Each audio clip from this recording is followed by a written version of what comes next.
Merhaba arkadaşlar, örgü kanalıma hoş geldiniz. Kız bebeklerimiz için hem güzel hem de örgüsü çok kolay bir takım yaptım. Bugün size bu şapkanın anlatımını yapmak istiyorum. Takımı ben şapka ve yelek olarak yaptım arkadaşlar. Bakın bu şekilde çok güzel bir şapka. Şapka örgüsüne sihirli halka içerisine trabzan yaparak başlıyoruz. Sihirli halka içine 12 trabzan ile başlıyoruz arkadaşlar. Siz hangi büyüklükte yaparsanız yapın başlangıç 12 trabzan ile olacak. Sadece bu arttırma sıralarını benim yaptığımdan bir sıra eksik yaparsanız yeni doğan için olur. Benim yaptığımdan bir sıra fazla yaparsanız 6-12 aylık bebek için olur. 2 sıra fazla yaparsanız da 12-24 aylık bebek için olur. Ben bugün bu şapka anlatımını 3 aylık bebek için yapıyorum. Bak ip kordonunu yaptım. Şu şekilde bebeğin boynunun altında bağlamalı olarak kullanıyoruz. Bak. Çok şık ve güzel bir şapka. Bu yelekten de yapmak isterseniz bu yeleğin anlatımını da ben yaptım. YouTube kanalıma yükledim arkadaşlar. Bu yeleğin olduğu YouTube linkini izlediğiniz bu videonun açıklama bölümüne ekliyorum. Siz izlediğiniz bu videonun açıklama bölümünde bulunan tığ işi bebek yeleği linkine tıklarsanız bunun gibi güzel bir yelek ve şapka takımı yapabilirsiniz. İplik olarak ben bugün bu ipliği kullandım. Nako Elite Baby markalı bir iplik. Kullandığım iplik üzerinde 100 gram iplikte 250 metre var. 50 gram iplik yeterli arkadaşlar. Yarım yumak iplik kullandım. Tığ olarak 5 numara 3 milimetre tığ kullandım. Siz istediğiniz numaralı tığları kullanırsanız, daha küçük numaralı tığ kullanırsanız sizin ölçü benim yaptığım ölçüden küçük olacaktır. Farklı ölçülerde yapmak istiyorsanız da bebekler için olan standart baş ölçülerinin olduğu tabloyu ben bu videonun açıklama bölümüne ekliyorum. O tabloya göre yüksekliğini ve genişliğini ayarlamasını yapabilirsiniz. Ölçülerini de size söylüyorum. Başlamadan önce fikriniz olsun.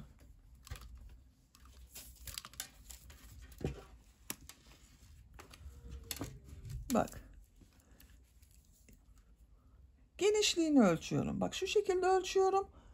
18 santimetre. Yüksekliğini ölçüyorum. Yükseklikte 18 santimetre arkadaşlar. Bu ölçüde 3 aylık bebek için güzel bir ölçü.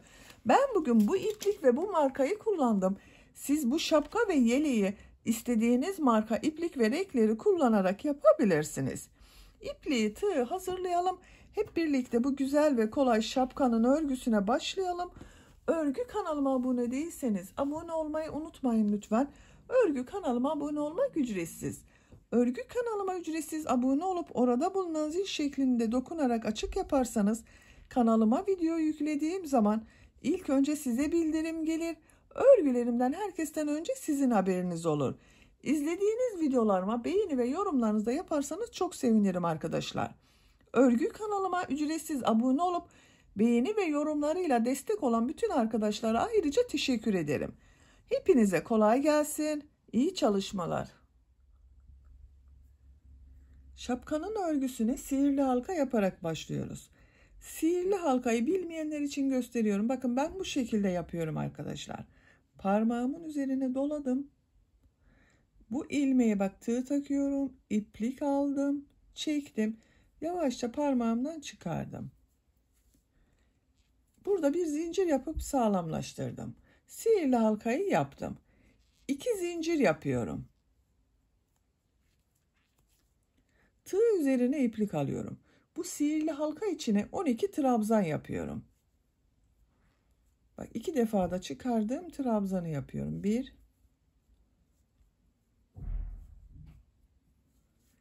2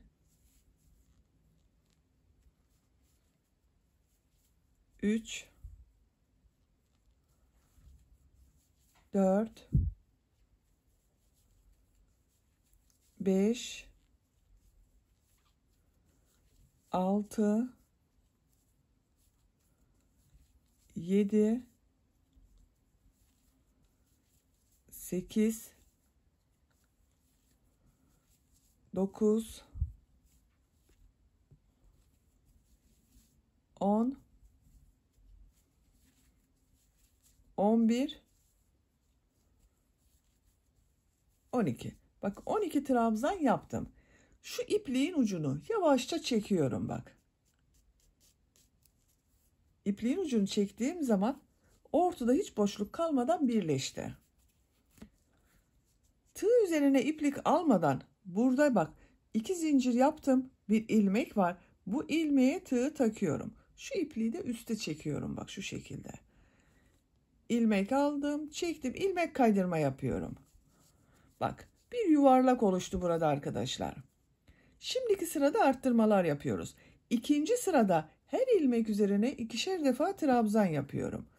2 zincir yapıyorum. Tığ üzerine iplik alıyorum. Bak bu ilk ilmek içine 2 trabzan yapıyorum. 1, 2. Tekrar bak gösteriyorum. Tığ üzerine iplik alıyorum. İkinci ilmek üzerine 2 trabzan yapıyorum.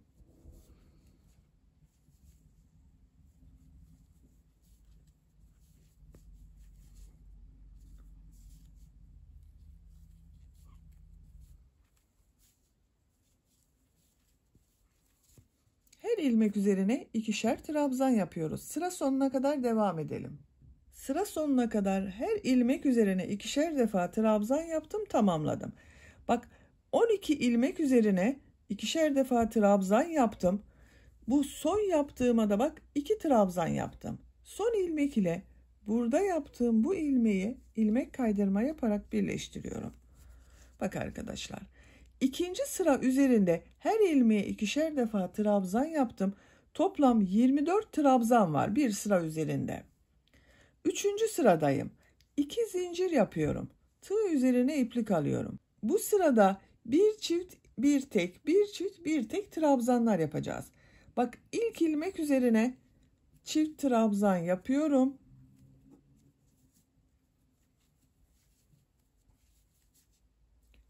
Tığ üzerine iplik alıyorum. İkinci ilmek üzerine bir trabzan yapıyorum.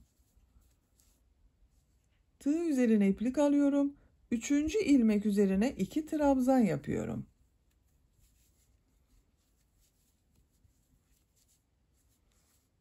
Tek trabzan yapıyorum.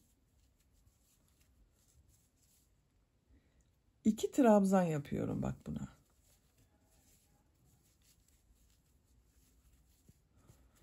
Bir çift, bir tek, bir çift, bir tek trabzanlar yapıyoruz. Sıra sonuna kadar devam edelim. Sıra sonuna kadar tamamladım. Bak son ilmeğe bir trabzan yaptım. Sıra başında 2 trabzan yaptım aynı ilmek içine.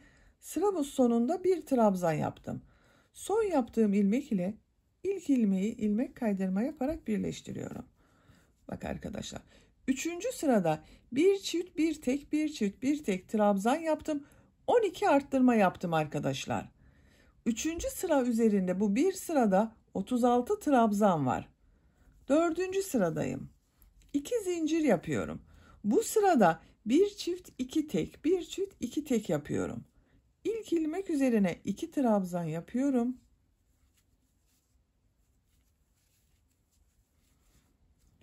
İki ilmek üzerine birer defa trabzan yapıyorum.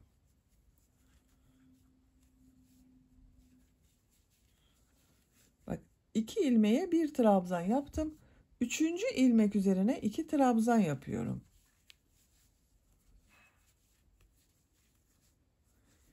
İki ilmeğe tek trabzan yapıyorum.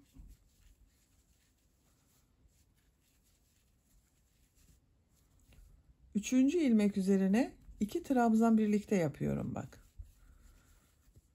Bu şekilde. Bir çift, iki tek, bir çift, iki tek yaparak sıra sonuna kadar devam edelim. Sıra sonuna kadar yaptım. Bak sıra sonunda 2 ilmek üzerine birer defa trabzan yaptım. Bu son ilmek ile ilk yaptığım ilmeği ilmek kaydırma yaparak sırayı birleştiriyorum. Dördüncü sırayı bitirdik arkadaşlar. Bu sırada bir çift, iki tek trabzanlar yaptım. Bu bir sıra üzerinde 48 trabzan var. Yine 12 arttırma yaptım. 48 trabzan oldu. 5. sıradayım. 2 zincir yapıyorum. Bu sırada bir çift 3 tek, bir çift 3 tek trabzan yapıyorum. İlk ilmek üzerine 2 trabzan yapıyorum.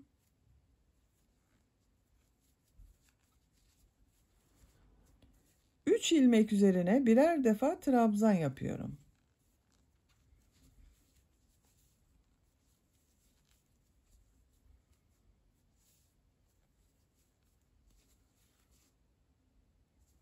Dördüncü ilmek üzerine çift trabzan yapıyorum. 2 trabzan bak.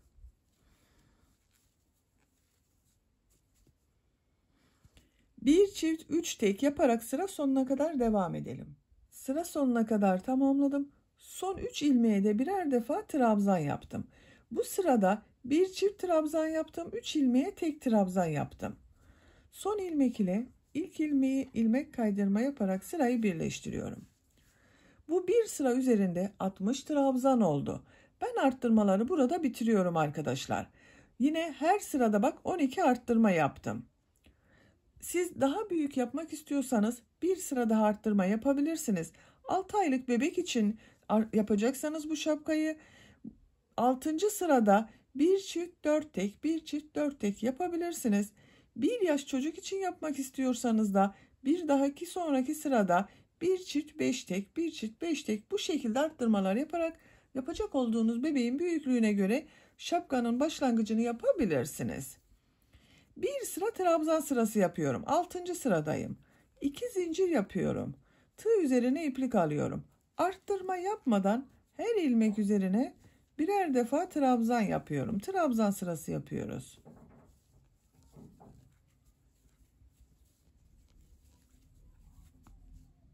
Sıra sonuna kadar devam edelim. Sıra sonuna kadar tamamladım. Son ilmek ile ilk ilmeği ilmek kaydırma yaparak sırayı birleştiriyorum. Bu 6. sırada bir sıra trabzan sırası yaptım. Arttırma yapmadım arkadaşlar. Bu bir sıra üzerinde 60 trabzan var yine. Bak yuvarlak oldu. Bu yuvarlağın kaç santimetre olduğunu ölçüyorum. Sizin elinizin sıklığına göre daha fazla arttırma yapmanız gerekebilir arkadaşlar. Bak 12 santimetre inç olarak ölçüyorum.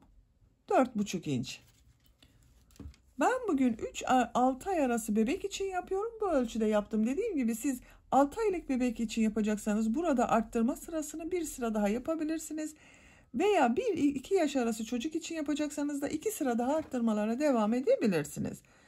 7. sıradan itibaren model yerleştirmeye başlıyorum.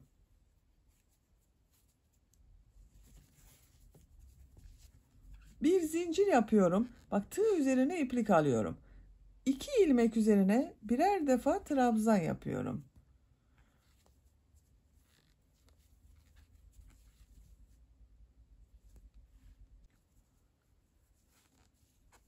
Bir zincir yapıyorum. İlk ilmek üzerine bir trabzan yapıyorum. Tığ üzerine iplik alıyorum. Bir ilmek atlıyorum. İkinci ilmek içine 2 trabzan, 2 zincir, 2 trabzan yapıyorum.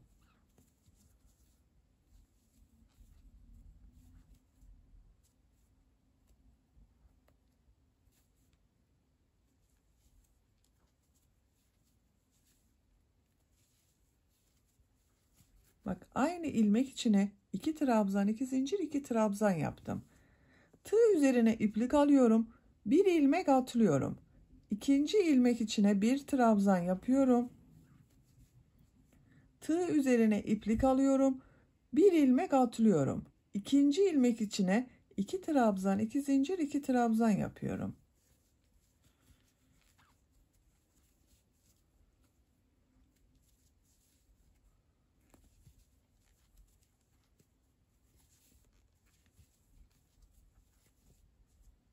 Tığ üzerine iplik alıyorum. Bir ilmek atlıyorum.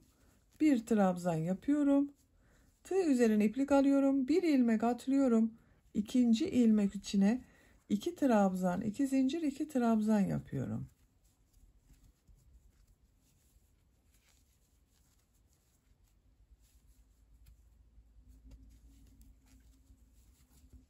Bak bu şekilde modeller yapıyoruz. Modelleri yaparak buraya kadar tamamladım. Bak burayı boş bıraktım arkadaşlar. Burası bebeğin boynuna gelecek olan yer. Kaç ilmek boş bıraktığımı sayıyorum. 2, 4, 6, 8, 10, 11 ilmek boş kaldı. Bak modelden sonra bir ilmek atladım, bir trabzan yaptım. Sıra başında da bak bir trabzan yaptım, bir ilmek atladım, model başladım. Sıra sonu da aynısı oldu. Kaç model yaptığımı sayıyorum. 1, 2, 3, 4, 5, 6, 7, 8, 9, 10, 11, 12 model oldu. Bir zincir yapıyorum, örgüyü çeviriyorum. İlk ilmek üzerine bak trabzan yapıyorum. Sıra başında ve sıra sonunda bir trabzan devam edecek. Model ortasında bulunan bu iki zincir üzerine iki trabzan, iki zincir, iki trabzan yapıyorum.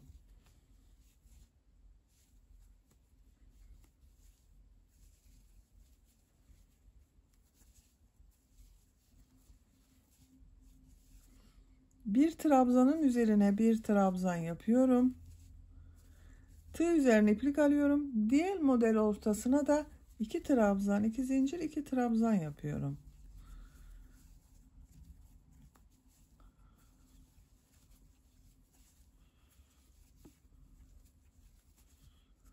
Bir trabzan üzerine bir trabzan yapıyorum. Bak bu şekilde. Sıra sonuna kadar devam edelim. Sıra sonuna kadar tamamladım. Bak son trabzan üzerine de bir trabzan yaptım. Bir zincir yapıyorum, örgüyü çeviriyorum. Bak bu boşluğa devam etmiyorum arkadaşlar yine. İlk ilmek üzerine trabzan yapıyorum. Model ortasına iki trabzan, iki zincir, iki trabzan yapıyorum.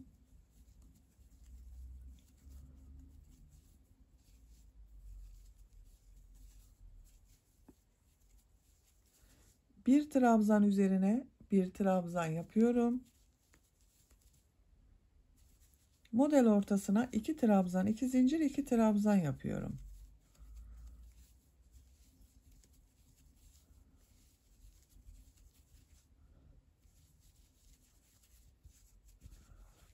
Bak. Şapkanın modelleri bu şekilde devam edecek. Şapkanın modellerini bu sıraları tekrarlayarak devam edelim. Şapkanın örgüsünü 10 model sırası olarak yaptım. Sayıyorum. 1, 2, 3, 4, 5, 6, 7, 8, 9, 10. 11. sırada bak iplik burada arkadaşlar. Uç bölümde dilim modelleri yapıyorum. Bir zincir yapıyorum. Örgüyü çeviriyorum. İlk ilmek üzerine sık iğne yapıyorum. Tığ üzerine iplik alıyorum. Model ortasında bulunan bu iki zincir üzerine 5 trabzan yapıyorum. 1, 2,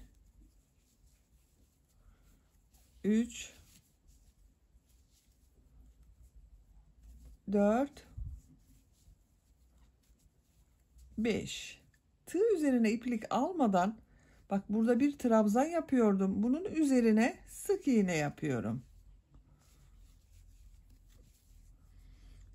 Tığ üzerine iplik alıyorum. Diğer model ortasında bulunan iki zincir üzerine 5 trabzan yapıyorum.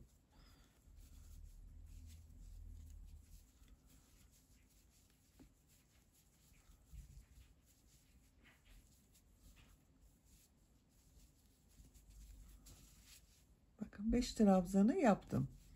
Tığ üzerine iplik almadan bu ilmek üzerine sık iğne yapıyorum. Tığ üzerine iplik alıyorum. Bu iki zincir üzerine 5 trabzan yapıyorum. Bakın. Dilim modelleri yapıyoruz. Sıra sonuna kadar devam edelim. Sıra sonuna kadar bak modelleri yaptım. Son yaptığım modeli son ilmek üzerine sık iğne yaparak sırayı bitiriyorum. Bakın arkadaşlar bu şekilde oldu uç bölüm. Şimdi şapkanın bu çevresinden bak boynuna gelecek olan yerden sık iğneler yapıyorum. İp kordon da yapacağız arkadaşlar. Bak ilmek üzerine sık iğne yapıyorum. Bu trabzan boşluğuna sık iğne yapıyorum. Biraz toplasın istiyorum. Sık yapmıyorum o yüzden bak. Sık iğne yapıyorum. Sık iğne yapıyorum. İlmeklere sık iğne yapalım. Bak bu trabzan boşluklarına da ben birer defa sık iğne yapmayı tercih ediyorum. Her ilmek üzerine sık iğne yaparak sıra sonuna kadar devam edelim. Sık iğne yaparak bak sıra sonuna kadar tamamladım. Bu şekilde bir görüntü oldu. Sıra sonunda bir zincir yapıyorum. Örgüyü çeviriyorum. Her ilmek üzerine bir sık iğne yapıyorum. Bir sıra daha sık iğne sırası yapıyorum.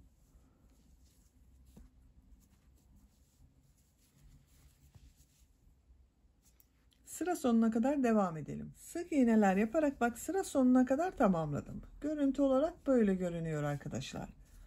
Üçüncü sırada yine sık iğne yapacağız. Üçüncü sıraya başlamadan önce bak şapkanın bu tarafında ip kordon yapmak için zincirler yapıyorum.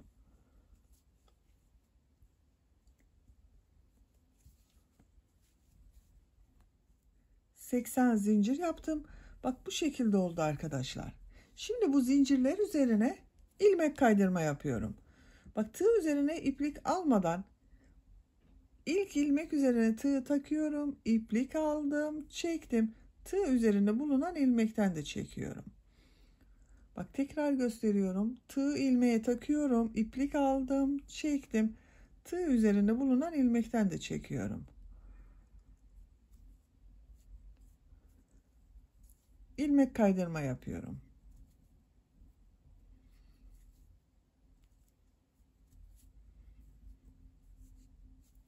Sıra sonuna kadar devam edelim. İlmek kaydırma yaparak bak sıra sonuna kadar tamamladım. Bu şekilde bir görüntü oldu arkadaşlar. Boyun çevresinde yine sık iğne yaparak devam ediyorum. Bak en son ilmeğe de ilmek kaydırma yaptım. İlk gördüğüm ilmek üzerine sık iğne yapıyorum. Diğer ilmekleri de sık iğne yaparak devam ediyorum. Bu ip kordonun aynısından diğer tarafa da yapacağız. Buraya kadar devam edelim. Sık iğne yaparak bak şapkanın diğer ucuna kadar devam ettim. Buraya da ip kordon yapacağız. Bu ip kordon için kaç zincir yaptıysanız buraya da aynı sayıda zincir yapıyoruz. Ben 80 zincir yaptım. Buraya da 80 zincir yapıyorum. Bu 80 zinciri yapalım. İlmek kaydırma yaparak buraya kadar tamamlayalım. Zincirleri yaptım. Üzerinden ilmek kaydırma yaptım. Bak buraya kadar tamamladım. Bak burada bitirdim arkadaşlar. Şu ilmek ile ilmek kaydırma yaparak burayı birleştiriyorum. İpliği kesiyorum.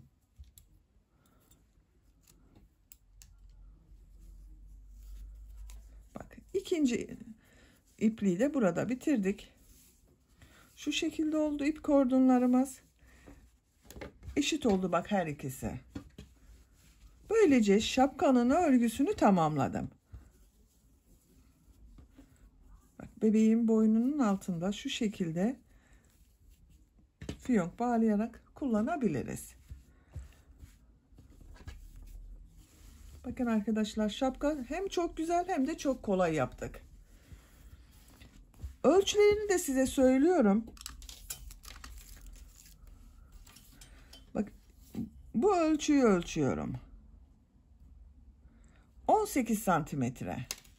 Yüksekliğini ölçüyorum. 18 santimetre. Bu ölçüde 3 aylık bebek için güzel bir ölçü. Ben bugün bu şapkayı 3 aylık bir bebek için yaptım. Bu şekilde oldu arkadaşlar. Beni dinlediğiniz ve izlediğiniz için hepinize çok teşekkür ederim. Örgü kanalıma abone değilseniz abone olmayı unutmayın lütfen. Örgü kanalıma abone olmak ücretsiz. Örgü kanalıma ücretsiz abone olup orada bulunan zil şeklinde dokunarak açık yaparsanız kanalıma video yüklediğim zaman ilk önce size bildirim gelir. Örgülerimden herkesten önce sizin haberiniz olur. İzlediğiniz videolarıma beğeni ve yorumlarınızı da yaparsanız çok sevinirim arkadaşlar. Sizlerle yeni örgülerde görüşmek dileğiyle. Hoşça kalın, sevgiyle kalın.